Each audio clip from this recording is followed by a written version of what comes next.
Welcome to the Eat for Endurance podcast, where we explore the connection between nutrition, performance, and health for busy, active people. I'm Claire Shorenstein, a sports dietitian and endurance athlete, and in every episode, I share evidence-based guidance, inspiring athlete stories, and practical tips on a wide variety of nutrition topics so that you can feel better, crush your endurance goals, and thrive as a human being.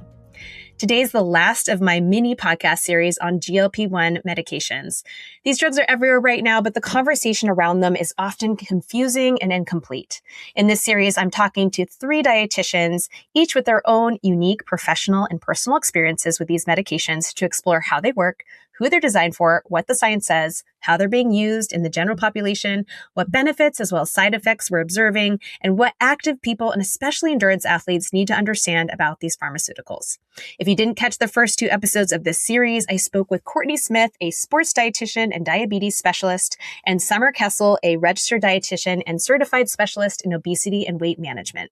Definitely go give those both a listen if you haven't already and want more background on this topic. Today, I'm speaking with Jennifer O'Donnell-Giles, a sports dietitian, exercise physiologist, and running and triathlon coach who has been supporting her clients for the past 27 years through her private practice, Eat for Sport. She's also a well-accomplished athlete in her own right, having finished 10 marathons and 2 Ironmans, and she's competed 3 times as a Team USA triathlete in the World Championships. Jennifer is also a mother of 4 very active kids and is married to a runner triathlete, so I'll just say she knows a thing or two about sports nutrition, both professionally and personally.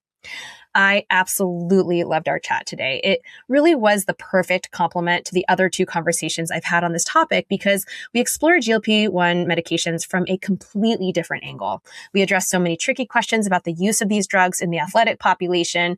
We talked about Jen's personal experience with these drugs as well as her professional experiences with athletes within her practice. And just like we really explored all the different layers, this chat is overflowing with nuance.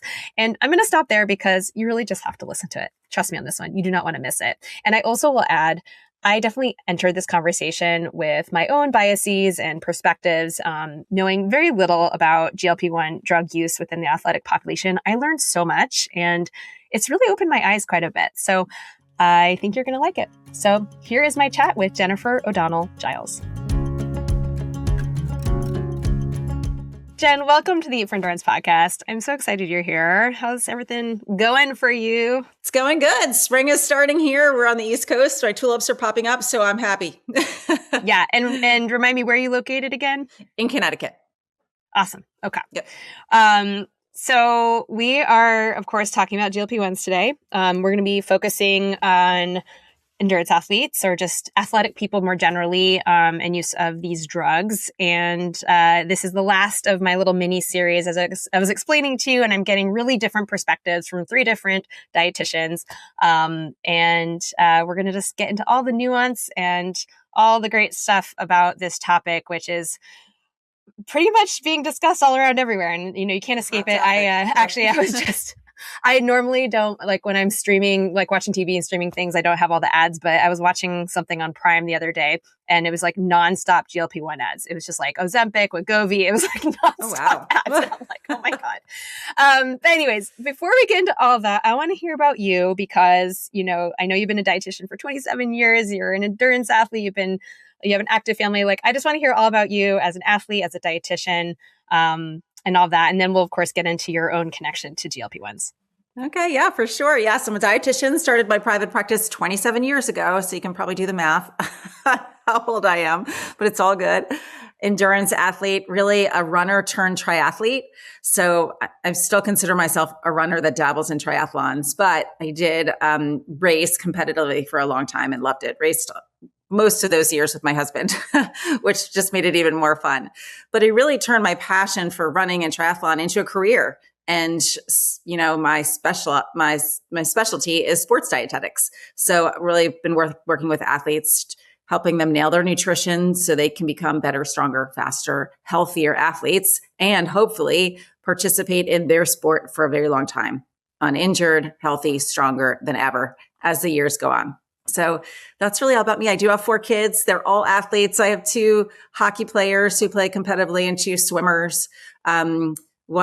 My oldest daughter actually swam in college. She graduated last year, and my other daughter is swimming in college right now. So everyone's kind of out. I go to a lot of swim meets and I go to a lot of hockey games. Yeah. Yeah, family of athletes for sure. And when Yeah. you say you were competitive, like you were a sponsored athlete. So it wasn't just you were competing in races, like you were doing it quite seriously. Can you expand upon that a little bit? Yeah. Yeah. I mean, I definitely took myself seriously and tried to win things and all that kind of jazz.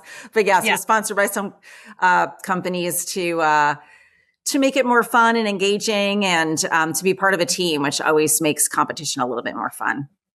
Yeah. Yeah, definitely. Are you still trading for stuff now, or kind of what is your relation to movement right now? Yeah, that's such a good question. I don't race competitively anymore. I will sign up for races here and there for fun. I raced a half marathon with my daughter last year. I'll do some triathlons again for fun.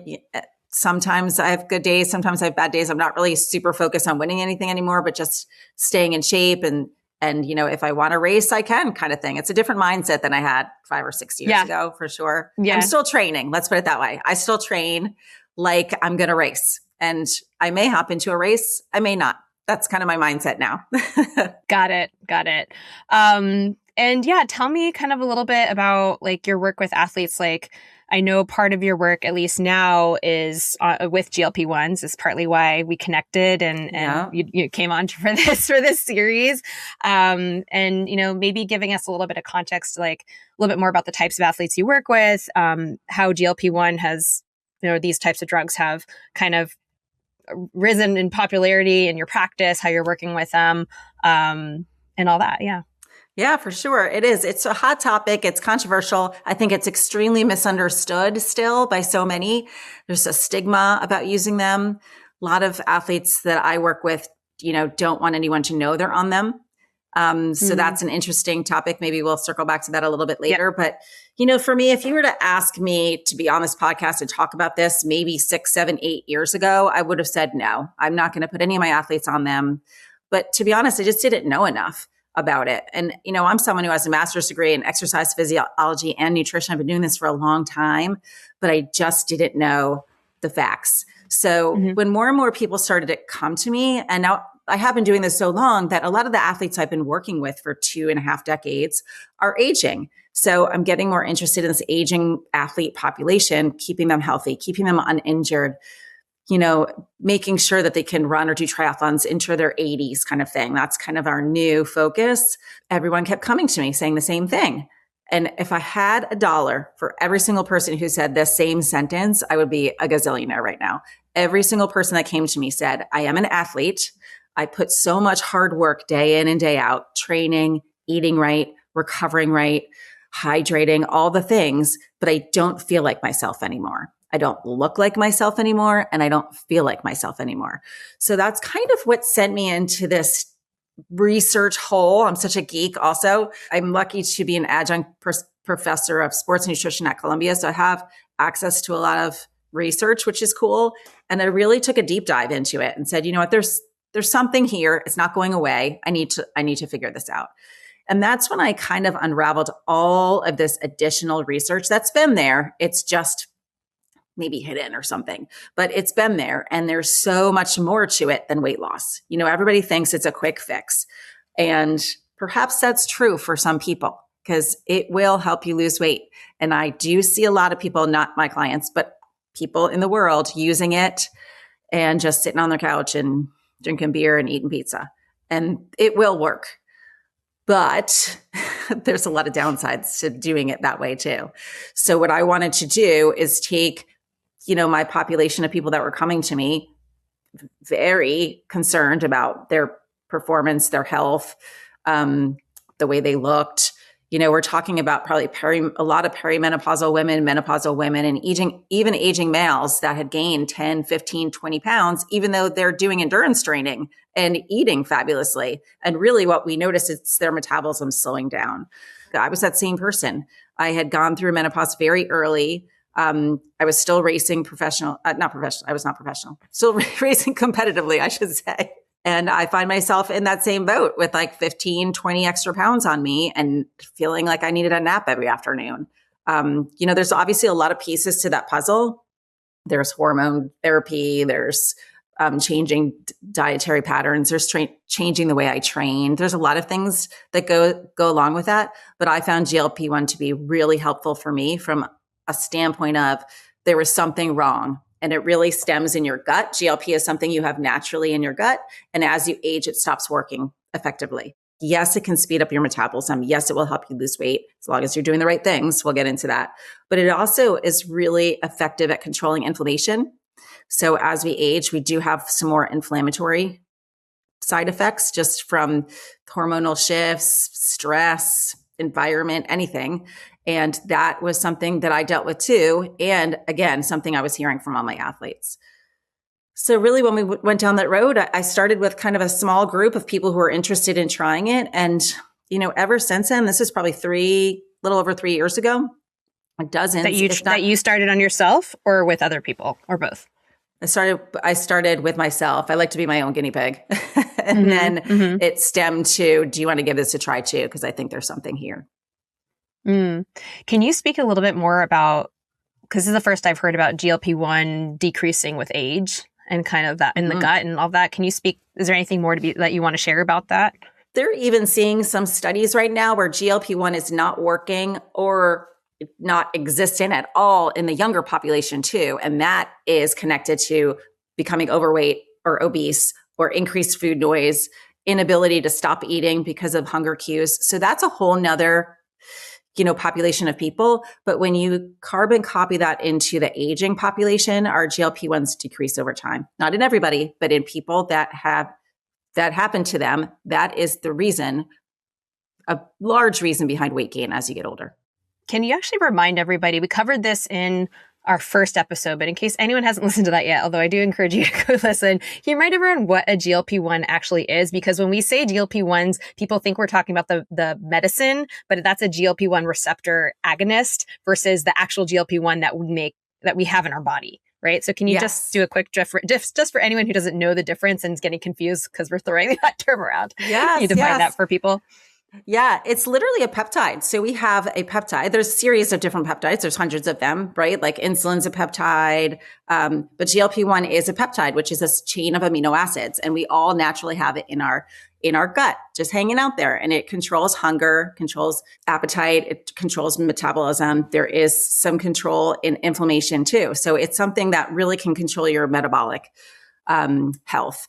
And that's what it is. And like I said, it decreases over time. So if you compare it to, say, an insulin, someone who's type 1, their insulin doesn't work at all. So they need to take it exogenously. It's really kind of the same theory. If your GLP-1 stops working or isn't working efficiently, perhaps you may be someone who needs to take it exogenously. Yeah.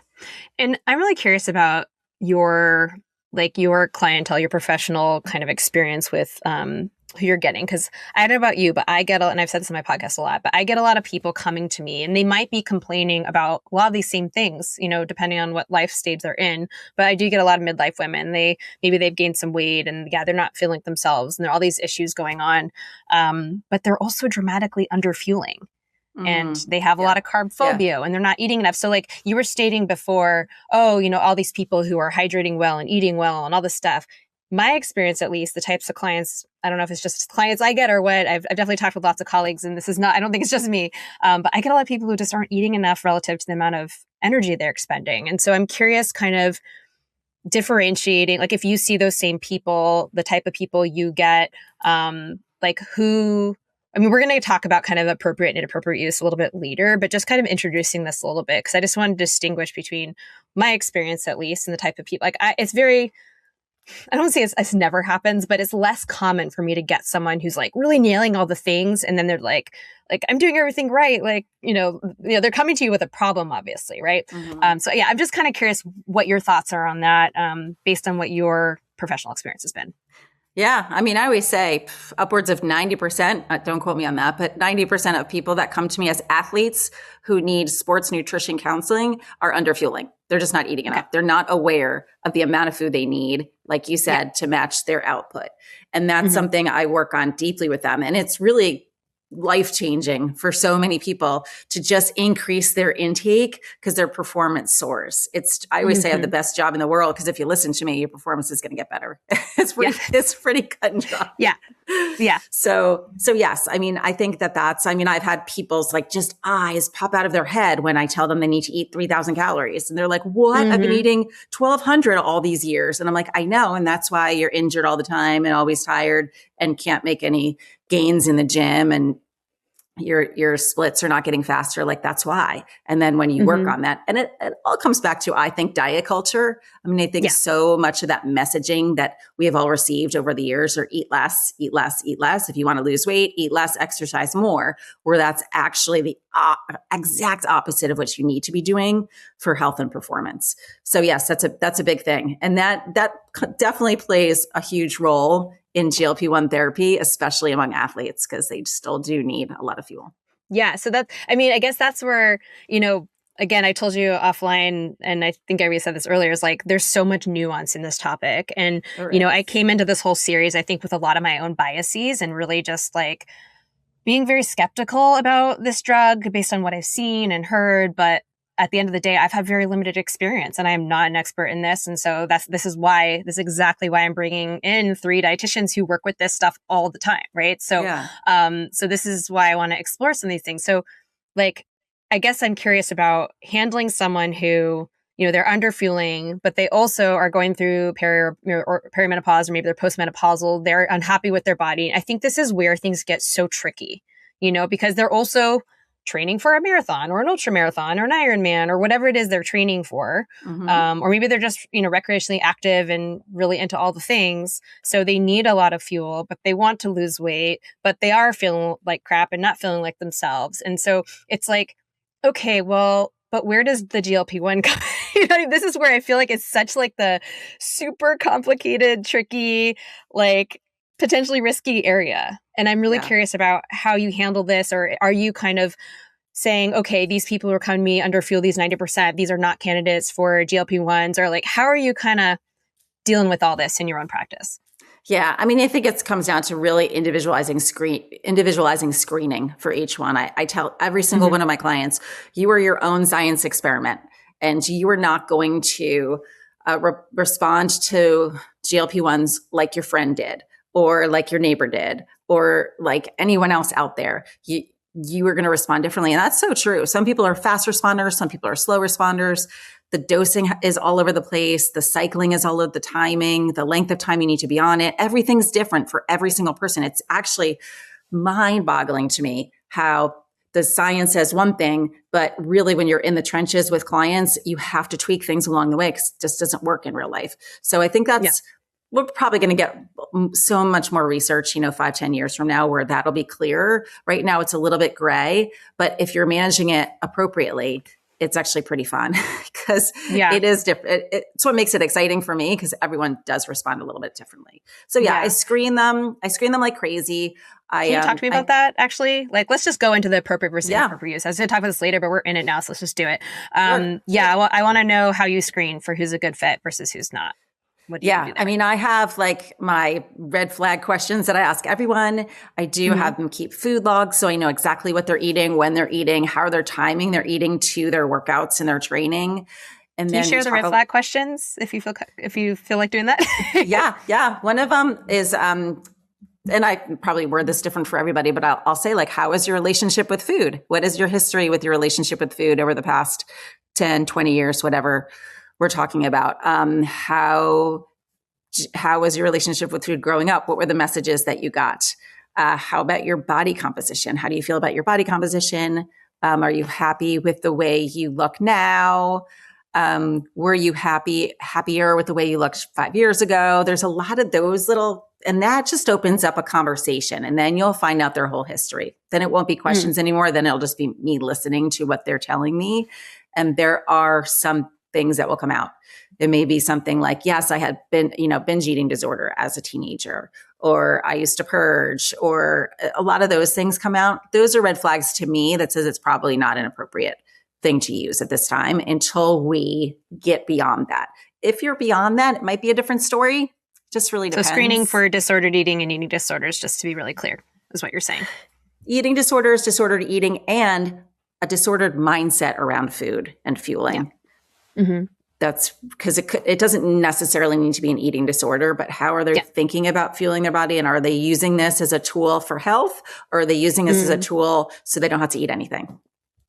Yeah. And it's so hard because who doesn't have body image struggles? I think almost every human has struggles. Like, who's really genuinely happy about, I'm sure there are people who are happy with how they look, but I think we all have our days, and I am certainly not immune to having body image struggles on many a day, and so, yeah, I think sometimes that can be really tricky because, you have this drug and you could potentially lose some weight. And I think it's really just understanding the risks and, the potential benefits. And, as you said, really exploring some of these potential red flags. Right. But yeah, that's interesting. And I'm glad to hear that you're kind of screening for that. What are your thoughts on use of this drug? Like, in the last conversation I had with Summer Kessel, we talked a lot about use in the overweight and obese population, especially when there are comorbidities.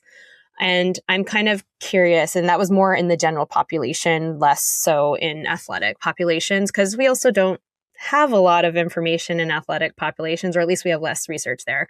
But I'm curious, are you using in athletes who are not overweight or obese, or maybe using for more performance optimization or things like that? Like, how are you, again, under this kind of appropriate versus inappropriate use, how are you kind of thinking about it in those terms?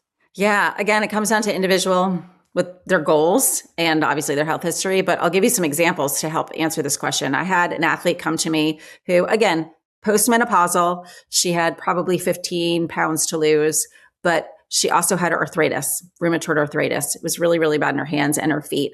And after she lost her 15 pounds relatively quickly and was, feeling better, looking better, feeling better about her appearance, but performing better too.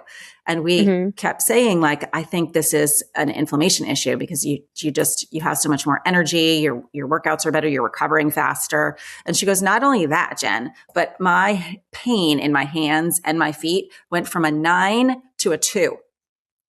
So now she's using this as a treatment for arthritis, and she's cycling it. So she's not on it steadily, but still it was better than any other medication that she got from her rheumatologist.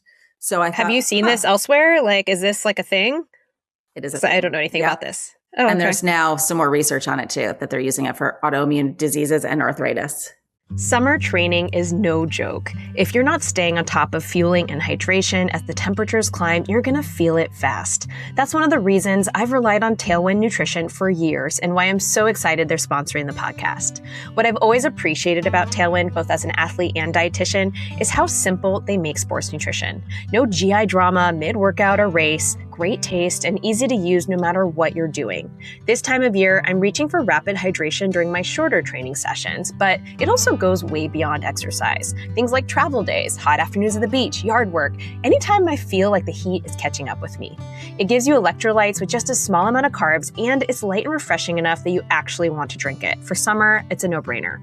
For longer efforts in the heat, their Endurance Fuel is my go-to. It combines carbs, fluids, and electrolytes all in one bottle, which is exactly what you need when sweat rates are higher and you're losing more than just water. My personal favorite is the naked flavor, but they just released a limited edition blueberry lemonade that's perfect for summer, and it's delicious.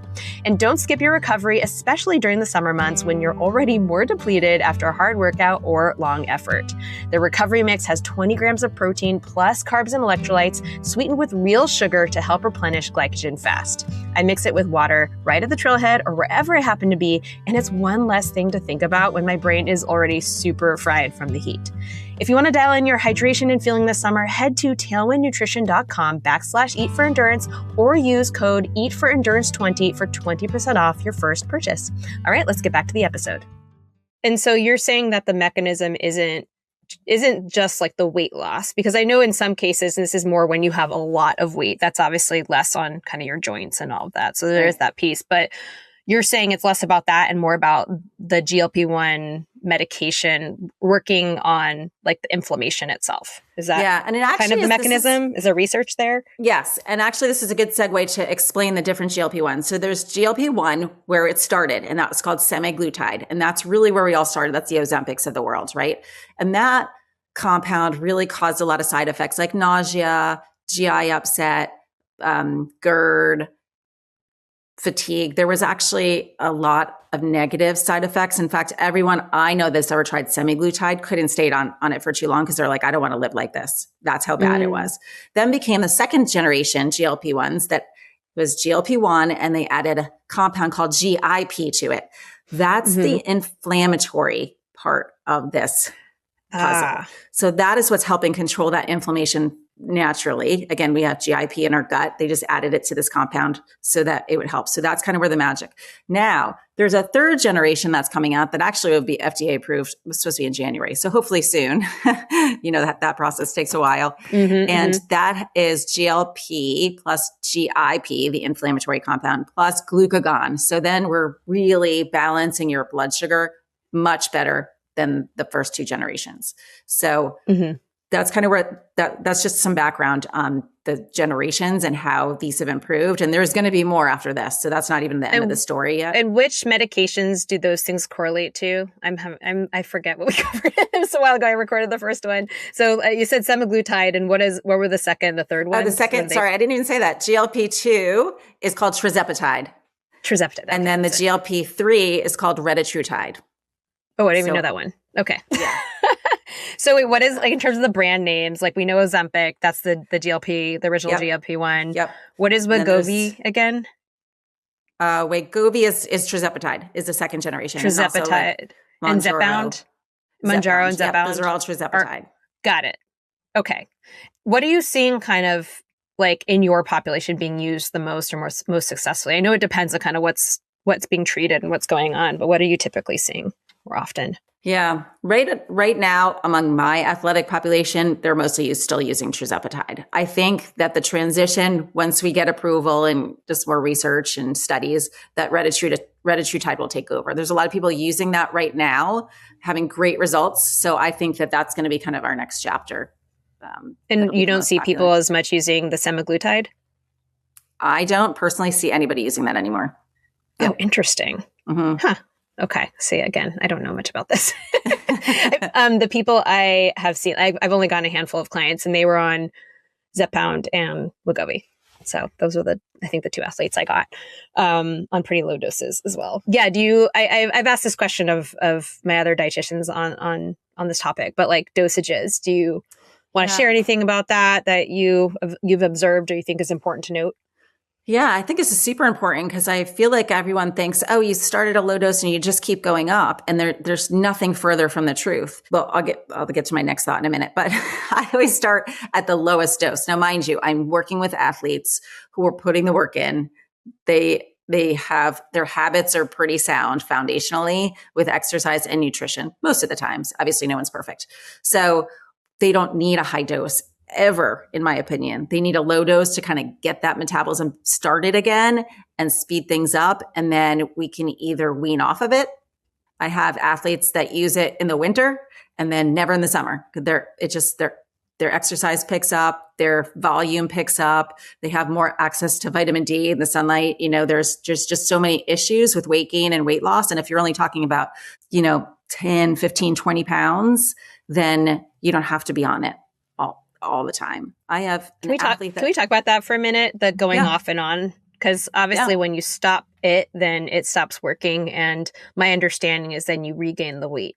But that isn't always the case in your experience, or talk a little about that. Okay. In fact, I don't find that to be the case very often at all. I have one athlete that actually went on it for, I think, 6 or 8 weeks, and she's never been on it again. She lost her weight. She's done. There's a couple reasons why. You could combine it with hormone therapy, which makes everything work better. And then it kind of rebalances your gut microbiome, and then you're good to go. So you could be a quick responder and a long responder.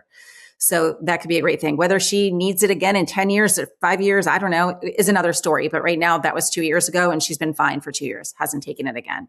I have other athletes who use it like once every 6 weeks. So yeah, maybe it only stays in your body for a week, but some of the effects on some people can stay longer. So maybe they don't need it. I have some people that you start on 2.5 milligrams. It's this lowest dose medically. That's the definition, right? I have some people that, did 2.5, lost their 15 pounds, let's say, and then we tapered them off. And now they only need a microdose, which, the definition of a microdose is anything less than 2.5, but really my own definition, not scientific, is just 1. So 1 milligram, and maybe they take it once every 6 weeks just for inflammation. Now that's not even affecting your hunger cues at all either at that low of a dose. So it's not to turn off the food noise or any kind of hunger cues. It's really just to control inflammation. So if someone's core issue is inflammation, then maybe they just need a microdose. And maybe they just, once they get the weight off, they don't need to do that anymore.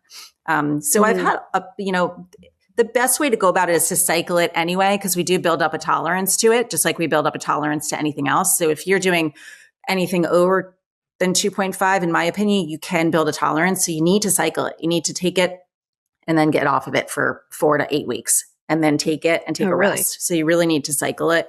I find that it works the best. Otherwise, you'll stop responding to that dose and then you will need to go up. And then there's more side effects to that. And I don't think higher doses are effective for somebody in my population anyway. So it sounds like your population, this is so fascinating to me because each conversation I've had is so incredibly different. So different. And so I know.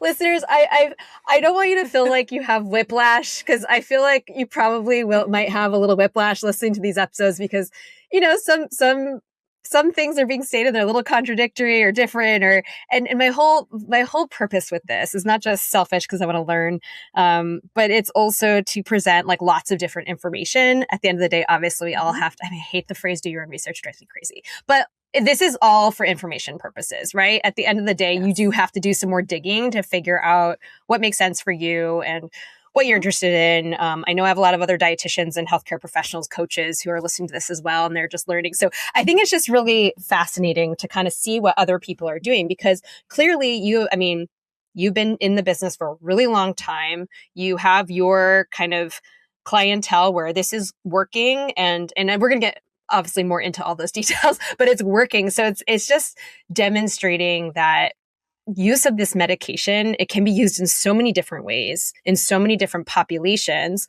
and also doesn't always need to be used. I mean, that's the other thing that needs to be said. Like, this is not for everybody, but what my understanding is from what you said so far is so your population, they are not necessarily overweight. Maybe some of them are like clinically would fall into the overweight category, but but they're mostly, and again, when I say normal or overweight, that's like using BMI, like clinical definitions. I hate BMI, but I can't use BMI with athletes, so I never do. oh yeah, that's right. Yeah. So, So in your case, it's when you say, is there available weight to be lost? It's without doing harm. It's without, you can kind of assess someone based on, their body comp, based on their visual appearance and all the things we use with physical, assessments, right? So if someone has weight to lose where it might benefit their health and potentially performance, and you assess them individually and all that. So that's, again, your population is so different than Summer's population is so different than Courtney's population. And so this is what I love how this has worked out, because we're exploring so many different things. But okay. So what I'm hearing then is, inflammation is a big one. It sounds like a lot of your clientele is in kind of like midlife women and sometimes men, right? So kind of this midlife where all these changes are happening, and you are, it sounds like, working first before you would ever go into the realm of involving these drugs. You are really trying to form this solid foundation of all the basics and making sure not only that people aren't at risk for, disordered eating or have this mindset, have a history that is concerning, or, whatever else you're screening for, but that you have worked on all the other things to make sure that alone doesn't solve the problem. Like, I know for myself, when I get somebody and they have weight concerns or all this stuff, like, first and foremost, we are always doing the full assessment. We are making sure the nutrition gaps are filled. If they're complaining of GI issues or energy issues or whatever the issues are, like, no matter what the goal is, we still want to make sure they are fueling appropriately for everything that they're doing, right? Like, we always start there.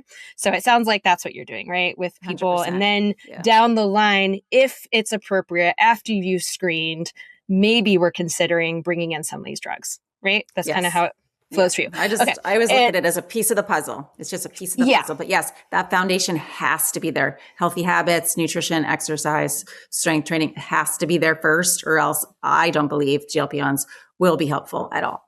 Yeah. Yeah. And so you mentioned, when we were kind of talking about this episode ahead of time, that you work with your husband, who's a doctor, who's an MD. I should specify. I feel like the word doctor, you have to specify MD these days, because he's not a doctor of chiropractics and he's not a doctor of whatever. No, he is an MD, and you guys are working together. We have to do the same with nutritionists too now. I know, days, right? Right? Jeez, yeah. I know. Seriously, registered dietitian. Right. Yeah. So, because you're talking a lot about these medications, you obviously cannot prescribe as a dietitian. I cannot either. And so are you working with your husband? Are you working with kind of other doctors? Like, what does this look like in practice for you? Yeah, I actually hired him as my medical director.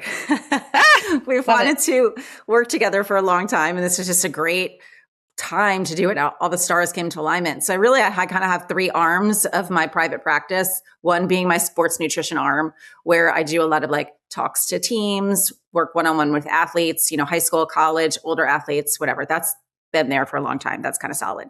My second arm, I did write a children's book series. So my second arm is going to be this That's so cool publication kind of arm of my practice. And then this third arm is health, longevity, wellness, peptides, GLP-1s. And that's what I brought my husband in to do, to support that arm of the practice, so that we could really do a lot of things from an educational standpoint, to prescribing, to follow-ups, and really support these athletes in every aspect of their lives.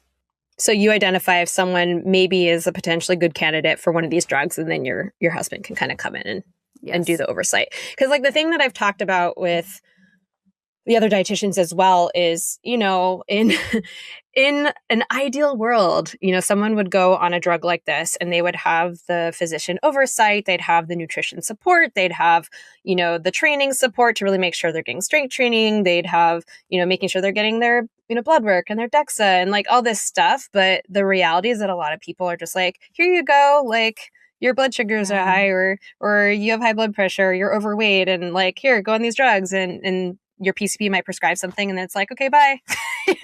So unfortunately, a lot of people don't necessarily get the support they need. And so I really like it when, this is what I talked about this with Summer too, because she works within kind of another virtual practice where there's different team members involved to support. So, having kind of the guardrails in place, I think, is so important if you do decide to go on these medications. So if anyone is listening and, you decide to do this, and maybe your PCP does prescribe, really making sure you just, number one, know the risks. And I want to go through that next with you.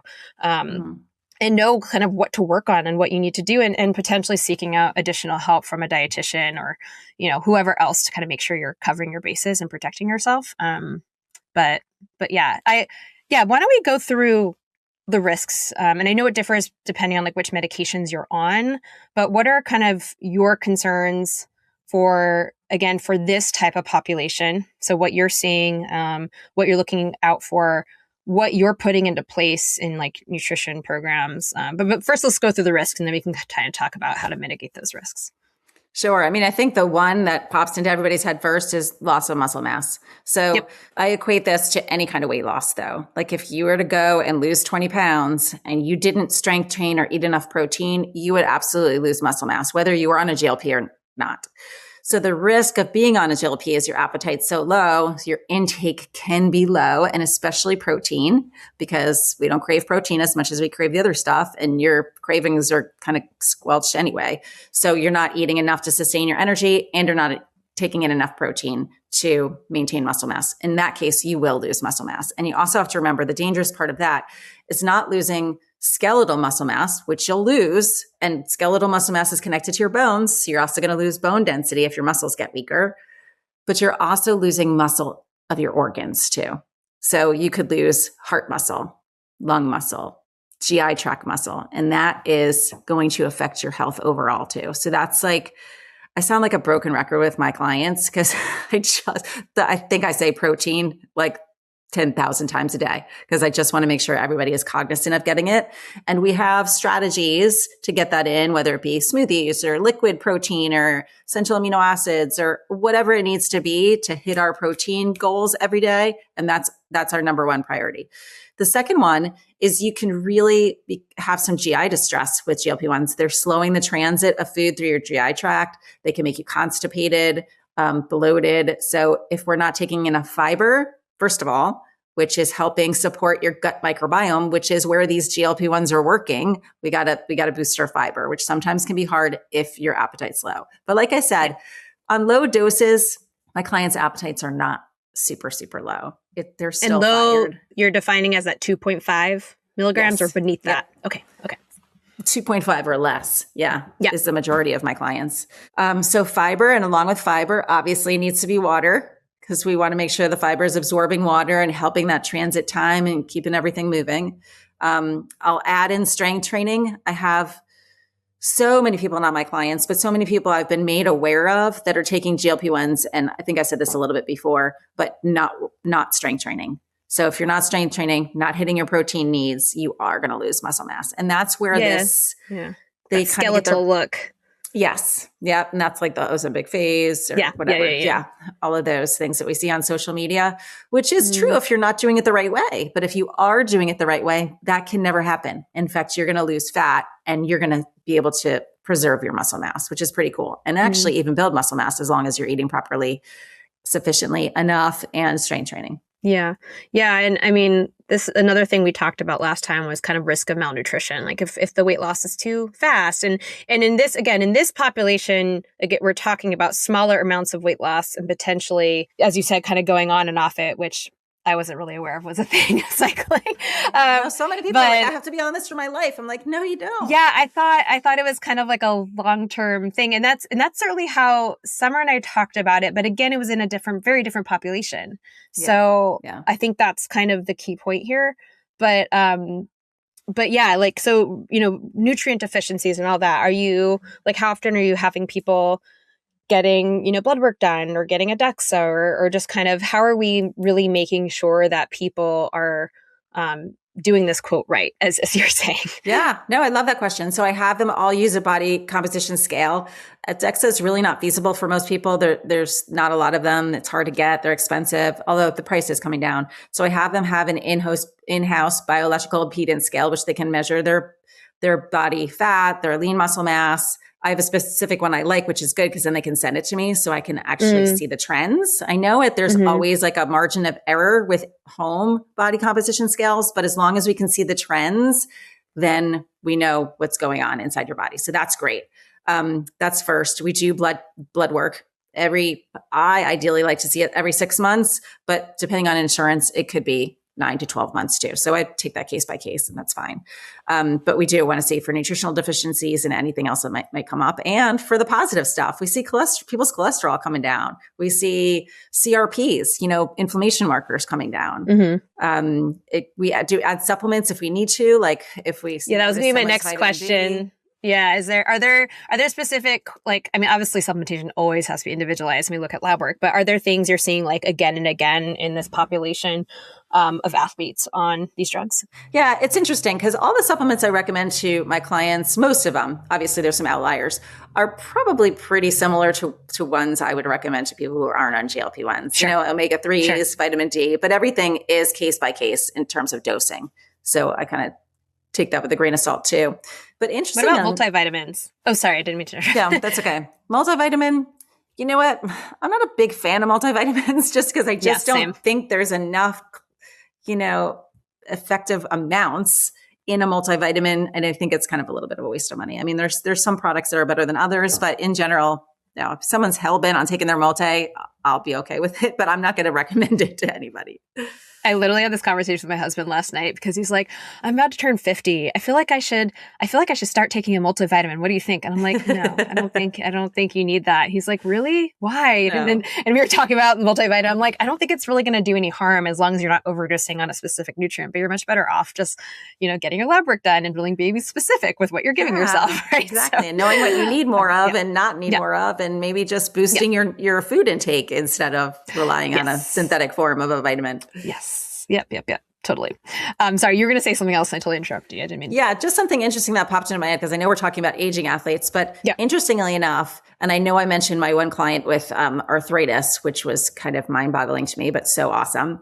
I had, to the same note, I have a type 1 marathon runner that I was working with, and she— Type 1 diabetes?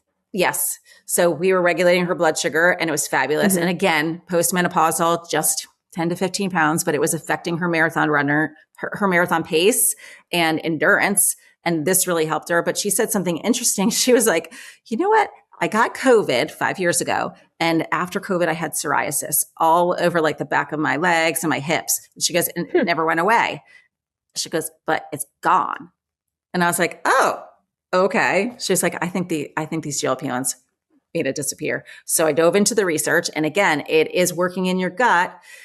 Psoriasis is an autoimmune disease, just like arthritis is. And it is actually fixing the dysbiosis in people's guts that affect some of these issues. Very interestingly, on top of that, I have 2 more clients who are younger, actually in their 20s.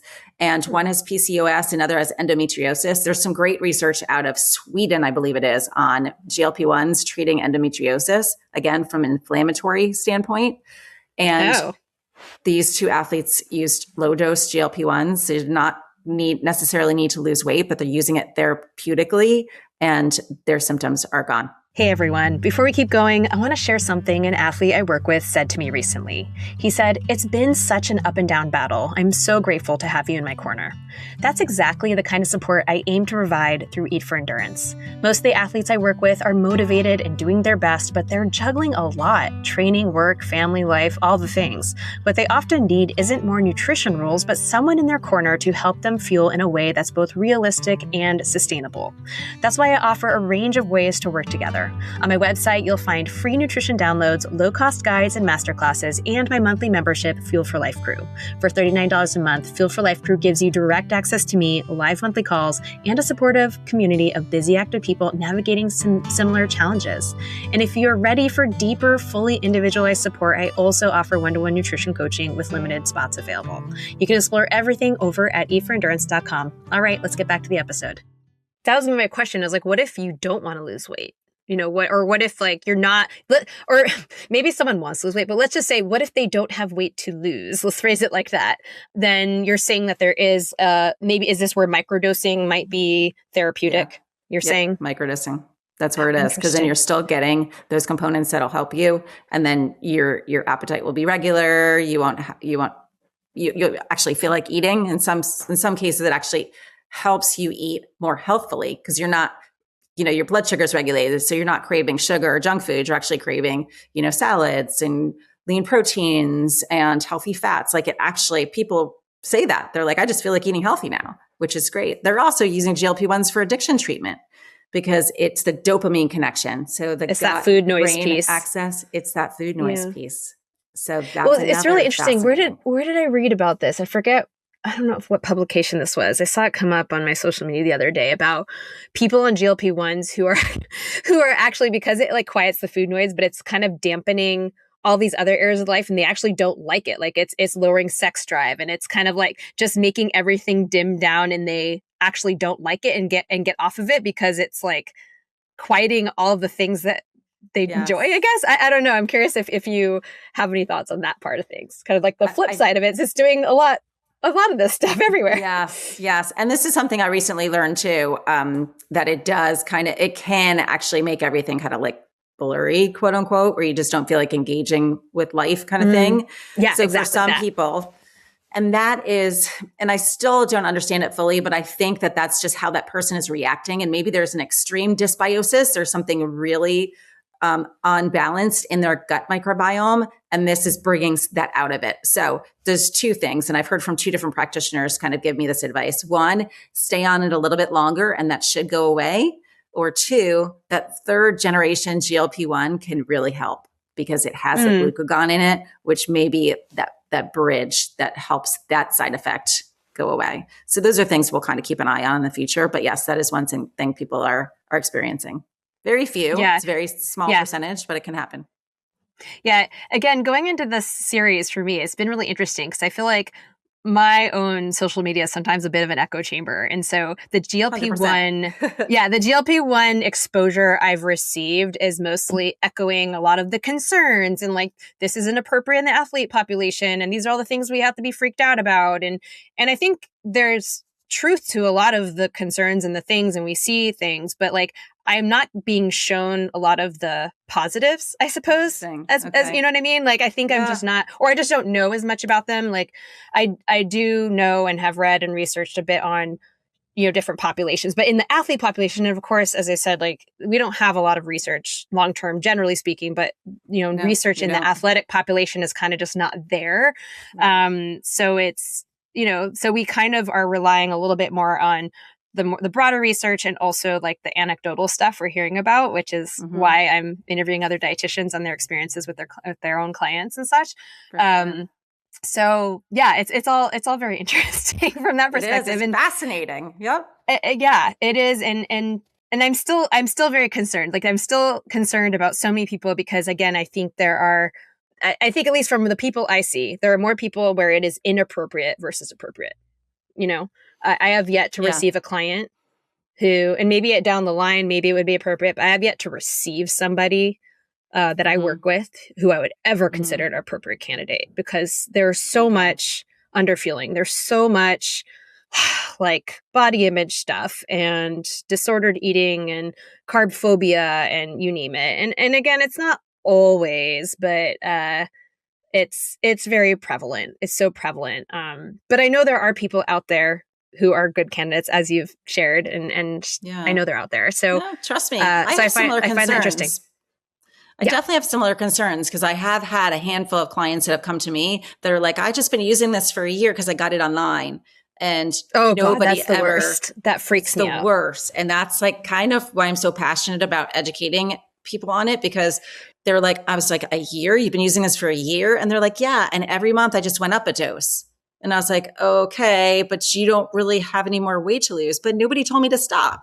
And I was like, okay, nobody taught you how to eat properly or how to exercise and like, have you been working out? No, I didn't know I had to do that. And it just like, and then you're starting from ground zero and maybe they've done some harm to their metabolism in that year. So that's kind of where I come from. I'm shocked at the fact that people can get it so easily without a dietitian following. It's crazy. Or a doctor. Crazy. I mean, it's like, I just don't understand how this is even permitted. It's really dangerous in my opinion. And the accessibility it's the doctors to it that are giving it out that are not following it.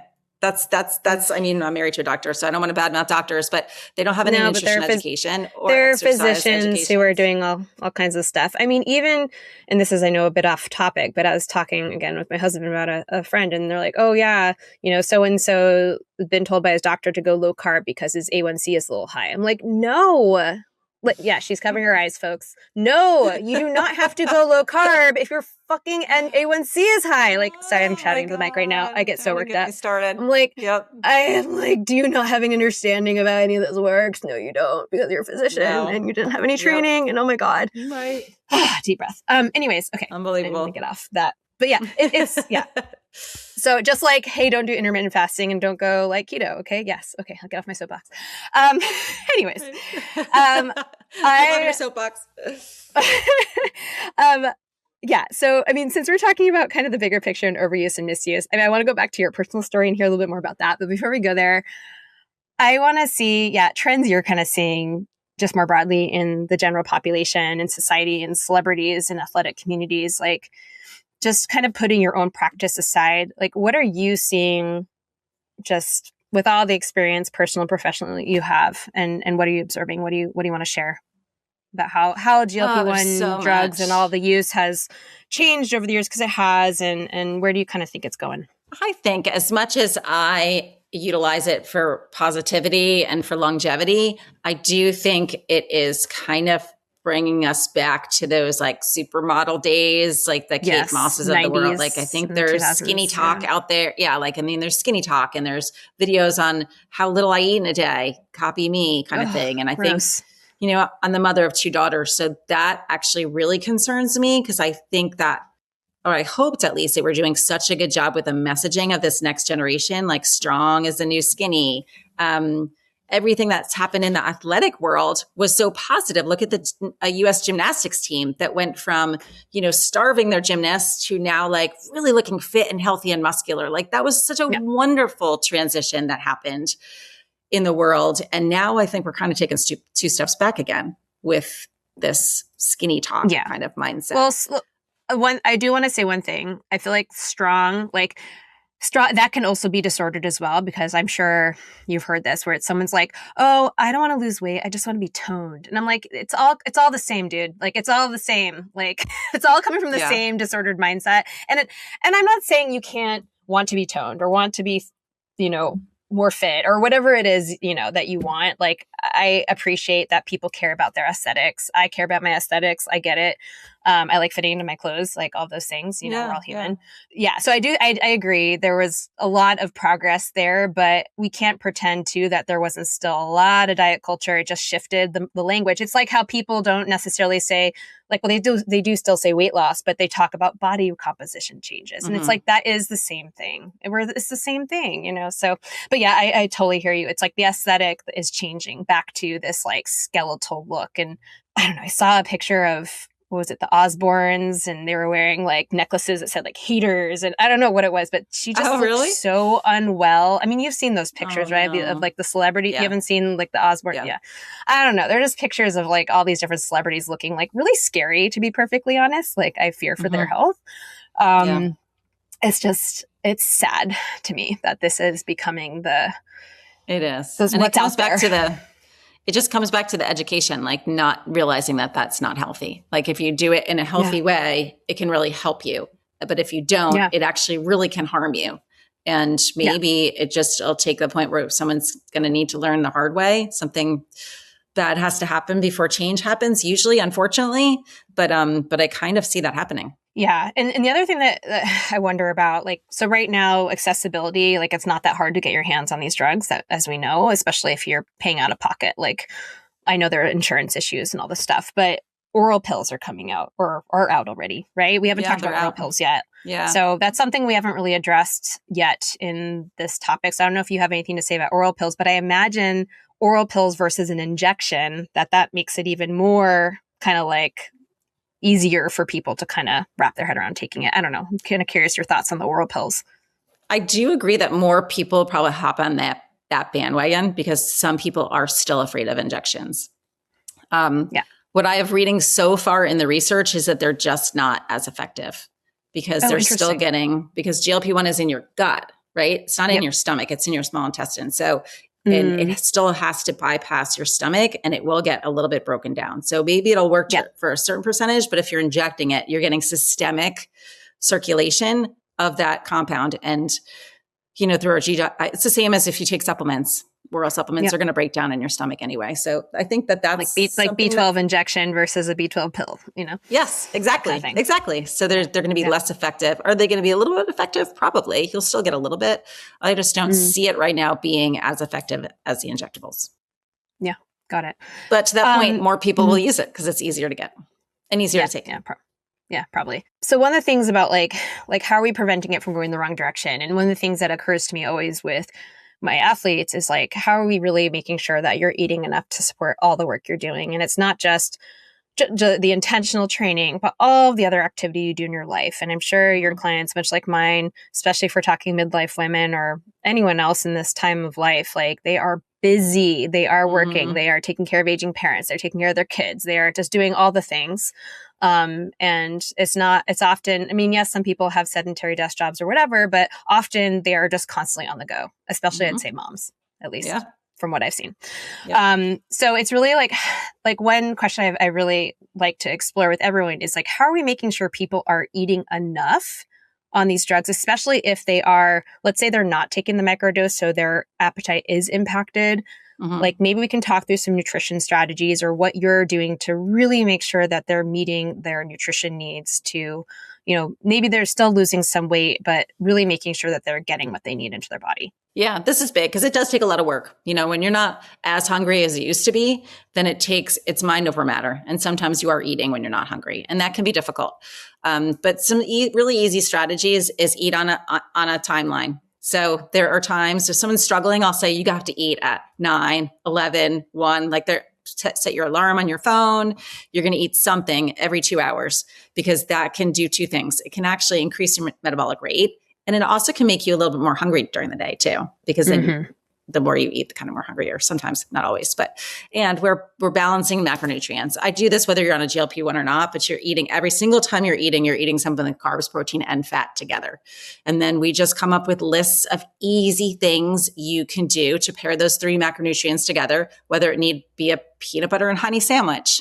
You're packing that in a little lunchbox for work, or you're keeping some protein balls in your car because they're easy to pop in your mouth. They're small. They're nutrient dense, especially if they're just made with like peanut butter, protein powder, and honey. It's kind of my recipe. But if you do that, then they're small, but they're dense. So you're getting a nice amount of calories in a small little food. I'll also tell them like put olive oil in everything. You know, if you make oatmeal, just sprinkle a little olive oil in there, or flax seeds, or something that's, again, calorie dense, nutrient dense.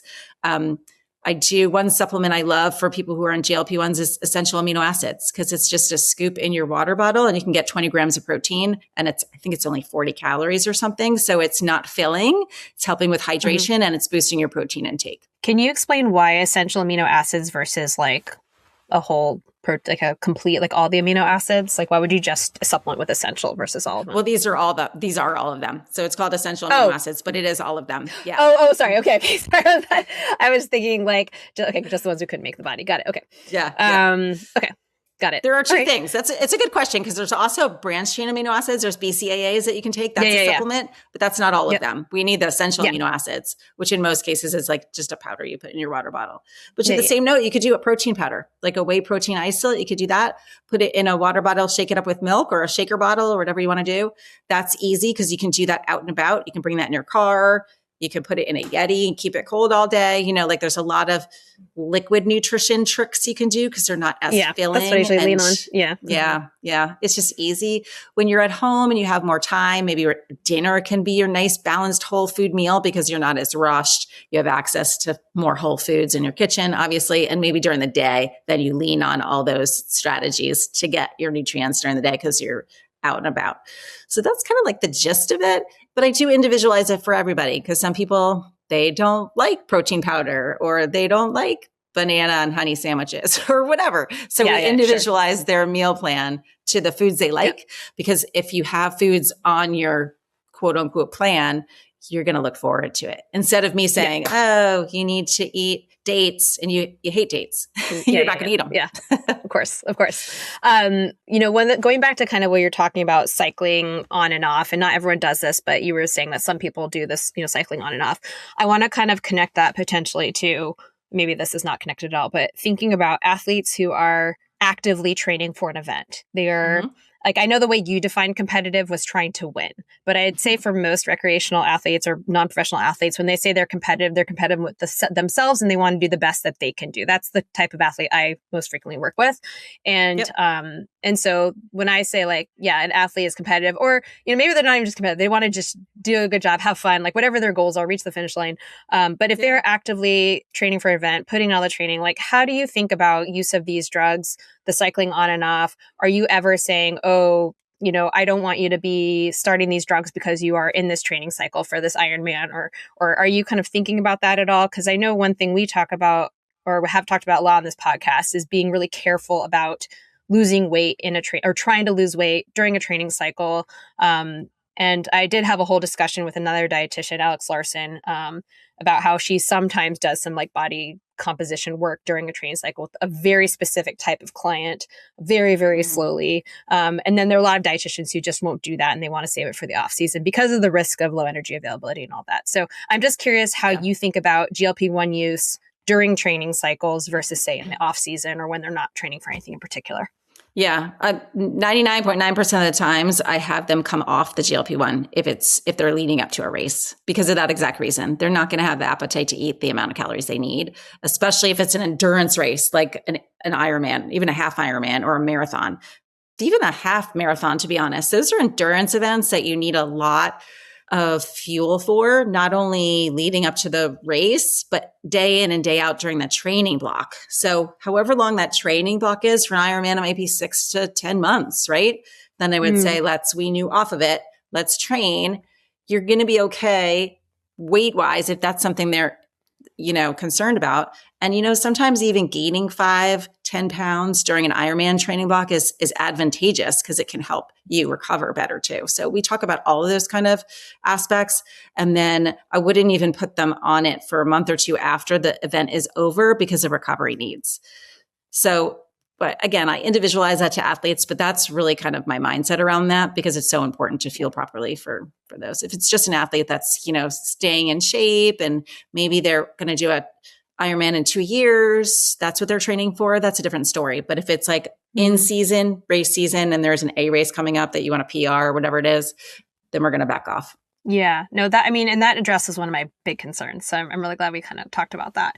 How do you think about kind of the midlife woman who kind of comes to you, training, they have this kind of athlete identity. They've always been this weight. They're suddenly, again, as you've been saying, like 15, 20 pounds higher in their weight. Everything else is healthy. No other kind of things going on. It's just the weight. It's just the aesthetics. It's just the body image.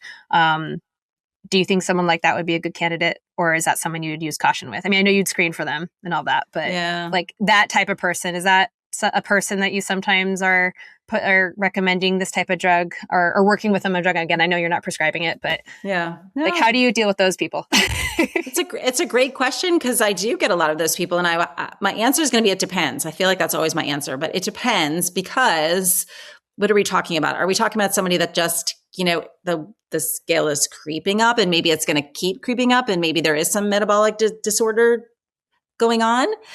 Is this somebody who has a family history of cardiovascular disease and that increase in weight may affect their cholesterol levels or, their ApoB, Lipo-A levels? I dig deeper when it comes to that.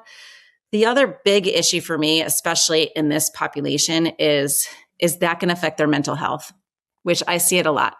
And maybe it's from a disordered history. Maybe it's not, but if 10, 15 pounds is going to throw them into, I'm going to stay home and not go out to that party, maybe that's something to look at too. Because I see a lot of women, our age group, very depressed because of maybe not just weight, but a lot of other things are going on, hormonal shifts, everything like that. Yeah, they're not sleeping, and there's all kinds of stuff going on. Sleeping. I mean, there's so much stress, everything. So if that's something that's going to kind of get them working out again, pushing themselves a little bit more, happier. There's some connection to GLP-1 and depression treatment too. Just like I said with addiction, there is that gut-brain interaction that can actually help fight off mild depression. We're not talking about serious depression, but, midlife depression. And, there's been a lot of talk about the incidence of suicide among 50 and 60-year-old women postmenopausal. And that if that's going to offset something that would maybe send them down that road, then I'm not against it. But again, it all comes down to who they are, where they are, what the history is. Because if it's somebody that wants to lose 10 pounds and they want to be 10 pounds under their ideal weight, then I say no. If they want to lose 10 pounds to get back to their ideal weight where they feel they can sustain it and feel good, look good, perform good, then I may work with them. Yeah. Cool. Thank you for exploring that. I want to hear a little bit more about you, because I know that this has been life-changing for you. When we initially kind of were talking about you coming on the show, you were saying that. And when I was like so kind of, again, very skeptical about use in athletes, I was like, oh, interesting. You are, doing this with athletes. You're doing it for yourself. Clearly it's working. But you were saying it's been absolutely life-changing for you. And you said that you went through menopause at 45, which is definitely on the earlier side. And just kind of hearing a little bit about your story over the last few years and what benefits you've noticed, if there have been any downsides or things you haven't liked, which, drug you've been taking. I mean, whatever you feel comfortable sharing. Yeah. I'll go way back for a second too and tell you, which I haven't told you yet, is when I was a teenager and I was actually overweight as a teenager. And when I was 19 years old is when I started running and I lost 40 pounds. So I have a history of being overweight. I have a body that likes to hold on to extra weight. People's metabolisms are very different. I got into endurance training for a number of reasons, but it did help me keep that weight off for 30 years. And then all of a sudden, menopause hits at 45, had no idea I didn't, none of my doctors even knew what was going on. I thought I was going crazy, to be honest with you. And then finally figured it out, and then dove into the world of HRT, and then eventually, knew something with my metabolism was off, because I just, that weight kept going up, and I have body comp scale, and it was not weight, it was fat. So my body was holding on to fat. I also have a really severe family history of cardiovascular disease. My brother died at 40. My sorry. father had his first heart attack at 40. He just passed away in December, but he lived till 83, but suffered severely with cardiovascular disease for a long time. And so watching somebody not really be able to walk to the end of the hallway anymore is pretty disruptive. So I've always been, and it's part of the reason I became a dietitian. Like, I did work in cardiac rehab for a little while too, in my early years, but long story short, that's kind of a passion of mine too. So when I said to myself, okay, I don't have estrogen anymore. Well, I started replacing it, but my hormones are down. That's cardioprotective, but I 15, 20 pounds up. Is it going to keep going up? Am I going to have some more cardiovascular disease? It was visceral fat. It wasn't subcutaneous fat. So it was that dangerous kind of fat. And I said, I really need to do something. My doctor told me to run more and eat less. Yeah. Oh my God. They didn't tell me to run more and eat less, but I have kind of like some higher cholesterol stuff. And they were like, oh, diet. And I'm like, I'm a freaking dietitian and I don't eat perfectly, but I do know what to do. Thank you very much. Right. So that's always the advice. And my cholesterol, it's either that or lose weight. Yeah. And my cholesterol levels were going up too. And they were kind of like, well, we don't want to put you on a statin yet. I'm like, well, thank God, but we're going to watch it. Okay. Well, you're going to watch it for a year? No. So I kind of really felt the need to take things in my own hands. So that's really why I started it, on top of the fact that I wanted to experiment to see if it was something to enter into my practice and help other people with. But beyond that, obviously the weight came off, and it wasn't slow, but it wasn't super fast either. It was like nice and steady loss. But beyond that, well, back up 2 steps. When I was going through all of this stuff, I was still running, but my pace was severely slowing down. And to a point where I would go out, say for a 5 or 6 mile run, let's say, and I'd probably stop 10 times. Stop, walk, sit down, whatever, because I couldn't keep that slow pace going for longer. And now I'm somebody who's you were tired, or what was happening? Tired, fatigued. Yeah. Just couldn't do it. Heart rate was spiking. It was kind of crazy. So that's kind of the first reason I wanted to try it, because I thought maybe it was just the weight. And it really wasn't, because even after just a very little weight came off, and I think this is related to the inflammation, my pace started picking up. And I swear to you, I'm 53 right now. I'm running faster right now than I did 10 years ago. And I'm not was your even CRP elevated? Yes, it was. Okay. Probably due to menopause. How elevated was it? Oh gosh, I don't remember. Oh, it's okay. I don't remember my numbers. Yeah. Okay. So that came down, your paces picked up, and you kind of noticed a difference there. Just feel better. I mean, I had to take naps every day for 6-9 months. I was like, I really thought I was going crazy. Like I said before, like something's wrong with me. I'm dying. But that's really what I associate it with. And like I said, I feel better. And that's part of the reason I wanted to add it to my practice, because every single person that walks into my office, I want them to feel better now than they did 10 years ago. Were there any kind of downsides or kind of transition phase to getting onto it, or anything else that maybe wasn't so positive that you want to share about the experience being on the drug? I had very little side effects when I was on it. I think the first 2 weeks I was not eating a lot. I noticed a significant decrease in my intake, which I was trying to offset. But I think because of that, I did get a little more fatigued. And I said to myself during it, I'm like, I don't think I'm eating enough. And that's why I'm tired. You know how you kind of get really just when you don't eat for a period of time? And then after that kind of first week of that happening and me being cognizant of it, then I never felt that again. But that was really the only downside that I've ever felt. And you're not on it anymore? A number of my other clients, no. Yep. I mean, I'm not against going on it again if I need to. I've thought about maybe microdosing, because now I'm reading this research about how it's improving cardiovascular health long-term. So I'm totally open to doing that down the road, but I did it 3 years ago for about 6 weeks. It might've been 8 weeks. So say 8 weeks. That's it. And I haven't done it. Wow. You only did it for 6 to 8 weeks.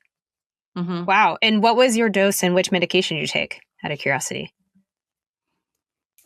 I did tirzepatide. I started at 2.5 and I felt like that was way too high for me because that first week I just didn't want to eat anything. And then I went down to 2 that second week. And then I stayed at 2 for that. I think it was 8 weeks. It was 8 weeks for the rest of the 8 weeks. And then I went off of it and I haven't used it again.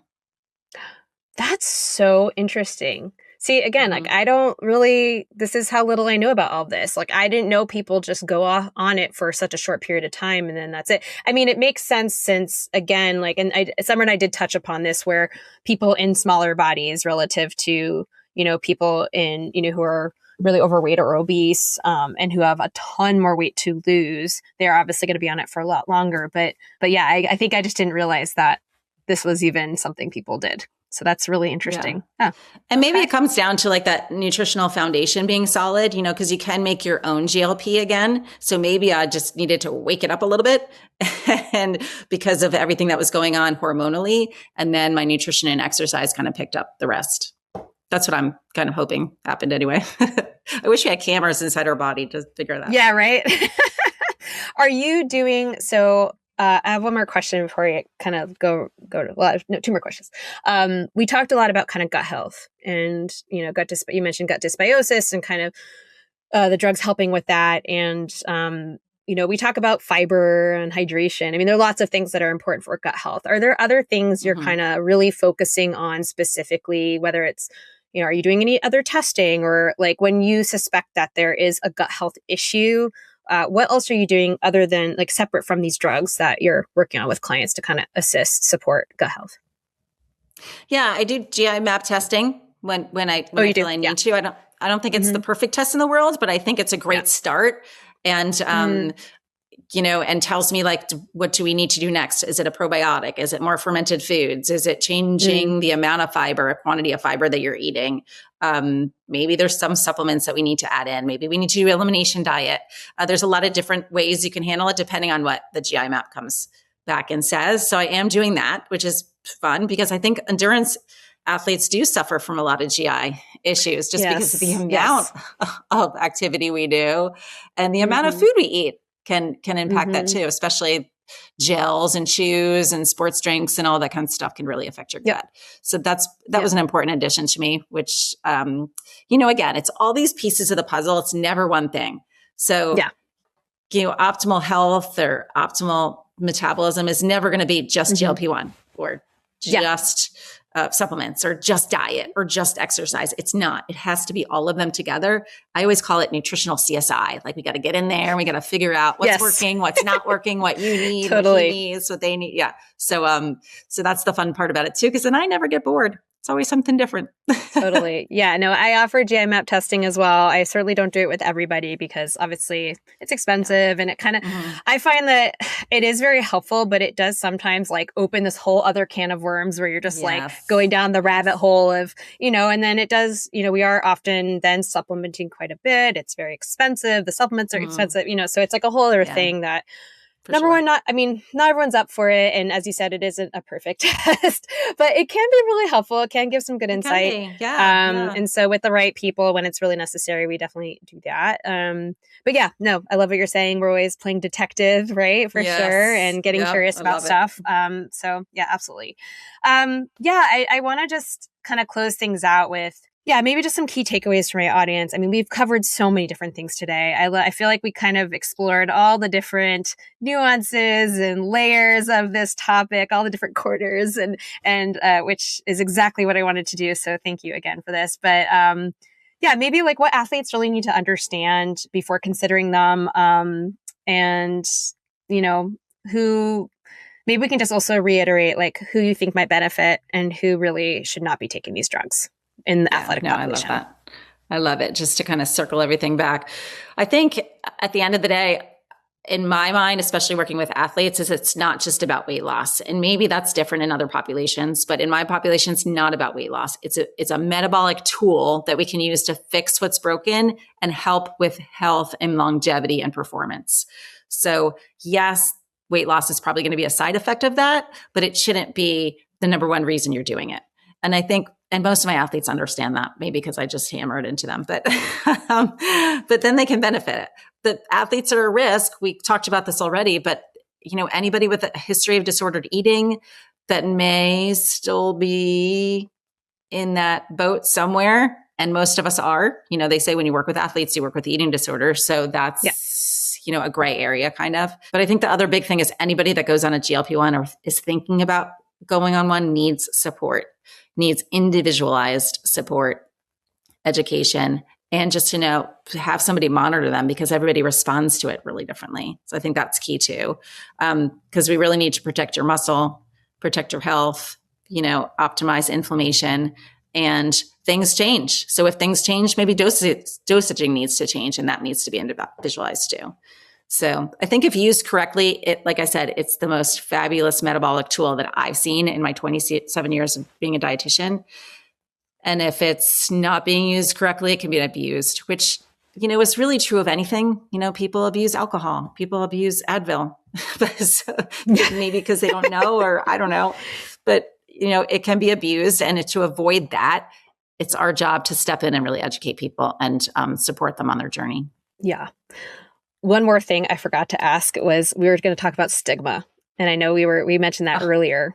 So I actually, before we wrap things up, so I lied. I haven't yet another question, even though that was such a beautiful way to end things. All good. Oh, well. I do just want to really briefly, talk to you about stigma because I totally forgot until just now. Yeah, what you're seeing there, because in the way, and the reason why I thought about this is because, sometimes people think about these drugs as a quote shortcut, but it's actually so much more work. It's so much work to not harm yourself, essentially, because you have to take such great care to, make sure you are eating enough and make sure you are protecting your muscle mass and just all the things we've talked about. So it is definitely not a shortcut. It is a ton of work, but maybe some people think of it as being, quote, easier because it does quiet the food noise and make it, quote, easier to avoid certain foods. But yeah, I'm kind of curious what your thoughts are on the stigma piece. And you said that some of your athletes are often not wanting to share. And I've seen a little bit of that as well, that they are kind of not really wanting to say that they're on this drug. So yeah, what do you want to share about that? I love how you just put that. It is actually more work. It's just it's mental load, right? Because you have to just make sure you're doing everything right. So I've never heard it put that way. And I love that. So that's awesome. I might steal that from you. Yeah, please do. But yes, there is a stigma. And yes, many of my clients haven't even told their husbands they're doing this, or their wives, really? Or their kids. Interesting. From a business perspective, I love to get testimonials from people. And most of my GLP-1 testimonials are anonymous because people are like, I don't want my name or photo attached to this. And I get that. I totally get it because there is a stigma. And I hear it over and over and over again, just in social situations. Oh, she's so skinny now. She must have did GLP. She's doing the injections or judgment. Or judgment because they're not obese and they're, oh my God, you're taking it because you only want to lose a little bit of weight, which to be fair, I feel like I've been that person who said something like that. But I don't think I fully understood the context of all this. And you've definitely made me more aware. So I appreciate it. Trust me, like I said in the beginning, 5-6 years ago, I would have said the same thing to anybody who I learned that was on it because I didn't know. But when you dive into the research and you really realize what these compounds are doing, it's fascinating. And I mean, we said it all before. If you're doing it properly, I think there's nothing wrong with doing it. And I think in maybe 5 years, hopefully less, I think everybody will be more open about it because it's really improving your health long term. That's what it's really all about. But right now, it's a little tough because people just don't want to share and they feel awkward about it. But it's new, right? I mean, it's not really new. It's been around since the 60s, but it's new in Gen Pop. Our culture, yeah. Yes. So right now, I guess most people want to stay quiet about it, and that's okay because it'll change. It's changed so much in the past 2 years. It's going to change again. Yeah. Well, I'm going to ask some quick bite questions, and then I will send you on your way because I've kept you for a long time, but we had so much to talk about. So thank you again for this amazing conversation. What is your favorite pre-workout meal or snack? Oh, banana with peanut butter. What about post-workout meal or snack? Probably a smoothie, like a chocolate protein powder with frozen fruit. And then I put a bunch of like flax seeds, chia seeds, all sorts of stuff in there.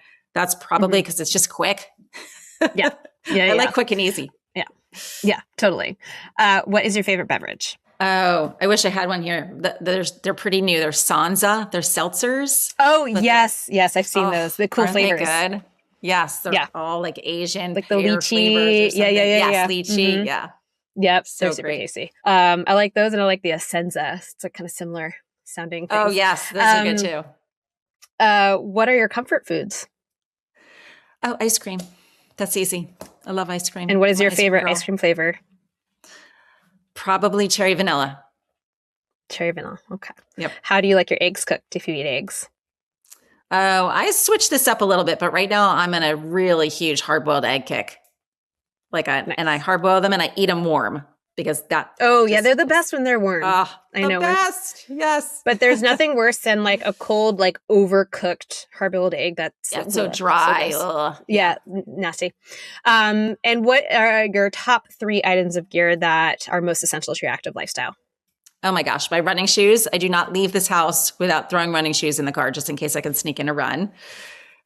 In the winter, I'm going to throw in my running hat. But now that it's spring, I will include my AirPods because when I run, I like to listen to podcasts. And so do I have a third one? Ooh. You can have another one. I'll give you another one because you're a multi-sport athlete. I do love, I'm going to stick with my running theme here, but my Features socks. Love Features socks to go with my running shoes. Awesome. Well, Jen, this has been so great. Thank you so much for sharing all your expertise with us and exploring this topic. And where can everyone learn more about you, follow you, work with you, all the good stuff? Yeah, probably the best place to find me is on Instagram. If you're an Instagram person, at Jenn Giles Eat for Sport. It's number 4. But I'm on all the socials at Jenn Giles Eat for Sport. So that's pretty easy. Or my website is jengilesrd.com. Awesome. Thank you, Jen. Have a good one. Thanks, Claire. You too. That's our show for today. If you're enjoying the podcast, and especially if you've enjoyed this GLP-1 series, I'd love it if you shared it with a friend or on social media, and if you could leave a 5-star rating and review. And of course, hit follow or subscribe so you don't miss the next episode. If you'd like to support my free content, you have a few options. You can check out my affiliate codes on the shop page of eatforendurance.com. You can buy my fueling stickers or my hats over on that same page, or you can visit my Patreon page. All of those things are linked to in the show notes. And finally, I always love hearing from you, whether it's feedback, topic requests, or just to say hi. Thanks so much for listening. I'll see you all next time.